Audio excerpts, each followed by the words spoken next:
Hey there, and welcome. Today, we are diving deep into the secret language behind pretty much all the music you know and love. We're going to crack the code, unlock the master formula for what's called the major scale.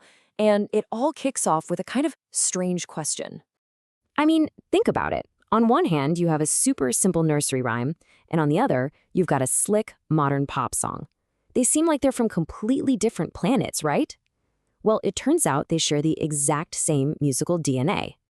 You heard that right. There's a single, incredibly powerful pattern, a sort of musical master key that builds the foundation for both of them, and for thousands, maybe millions of other songs. So let's unlock it together. Okay, so to get our heads around this formula, we first have to see how music even gets organized. The best way to think about it is like a coach picking a team. You don't put every single player out on the field at the same time. So in Western music, we have a pool of 12 notes to choose from. But to get that familiar, happy sound of a major scale, you only pick a very specific team of 7. And the other 5, well, they have to sit on the bench for that particular song.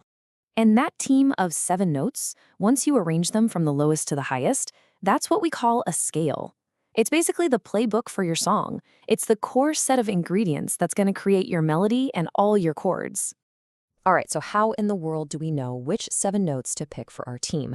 Well, here's the beautiful part. You don't have to memorize dozens and dozens of different scales. You only need to know one single pattern, the master formula. And this is it. This is the whole shebang. Whole, whole, half, whole, whole, whole, half. This simple sequence of steps is the key that unlocks any major scale, no matter what note you start on. So what do W and H even mean? It's actually super simple. If you're looking at a piano, a half step, that's our H, is just moving to the very next key right beside it. Could be black, could be white, doesn't matter. A whole step, our W, just means you skip one key in between. That's it. Those are the only 2 building blocks we need. All right, enough talk. Let's actually put this formula to the test with the easiest example possible, the C major scale. This one's kind of special because, as you're about to see, it uses only the white keys on a piano, which makes it a perfect template. Okay, you can follow right along. We plant our finger on C. The formula says whole step. Boom, that takes us to D. It says whole step again. Okay, that gets us to E. Now the formula wants a half step, which lands us perfectly on F. Then it's whole to G, whole to A, whole to B, and that final half step brings us right back home to the next C. See? It fits like a glove. Okay, so that was pretty easy. But the real magic of this formula isn't just that it works for C.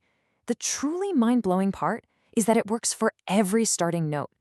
And this is where things get really cool. So let's try it. Let's start our scale on the note G. Now, if we just played the white keys from G to G, it would sound, a little off. It wouldn't have that do, re, mi major scale feeling. And why not? Well, it's because we wouldn't be following our master formula. So watch what happens when we force ourselves to follow the pattern. We start on G. Whole step to A, check. Whole step to B, check. Half step to C, check. Whole step to D, yep. Whole to E? Okay, but wait. The formula demands one more whole step, but E to F is only a half step.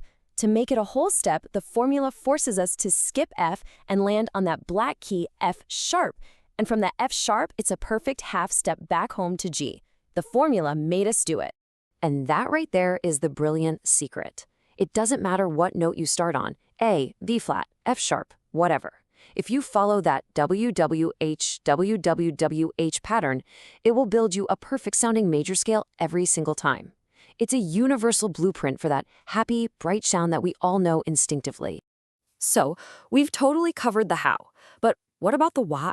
Why does this specific pattern of whole and half steps create such a powerful feeling of tension and release, of going away and coming home? It's because every note in the scale has its own job, its own role to play. You could even say it has its own personality. We just number the notes 1 through 7. The first note, called the tonic, is your home base. It's your comfy couch. It feels stable, resolved, finished. The 5th note, the dominant, is the total opposite. It's pure tension, like a cliffhanger in a movie, always wanting to fall back home to number 1. But the most restless, the most antsy note of them all is number 7, the leading tone. It's just one tiny half step away from home, and it is desperate to get there. You don't even have to take my word for it. You can literally feel this for yourself right now. No piano, no guitar, nothing required. Just in your head, imagine singing or hearing that scale climbing up. Do, re, mi, fa, sol. Just go up those first 6 notes. Now, get to that 7th note, T, and just hang out there. Stop. Don't sing the last note. Just freeze on number 7. It feels unfinished, doesn't it? It's kind of uncomfortable, almost itchy. Your ear, your brain is absolutely screaming to hear that final note, the do, to resolve all that tension and just get back home. That feeling? That is the magnetic pull of the leading tone. And it exists because of that little half step our master formula put right at the end of the scale. I love this way of thinking about it. This is exactly how songwriters use the formula to tell a story. Ending a melody on the first note is like a period. The sentence is complete. Ending on the 5th note is like a comma. You know there's more coming. But ending on that tense 7th note, that's a question mark. It leaves you hanging, wanting to know what happens next. So, you see, the major scale isn't just some random collection of notes that sounds nice. It's a powerful system of tension and release. It's a storytelling tool that's been at the heart of our music for centuries. So now you have the master formula, you have the key. The only question left is, what story will you tell with it?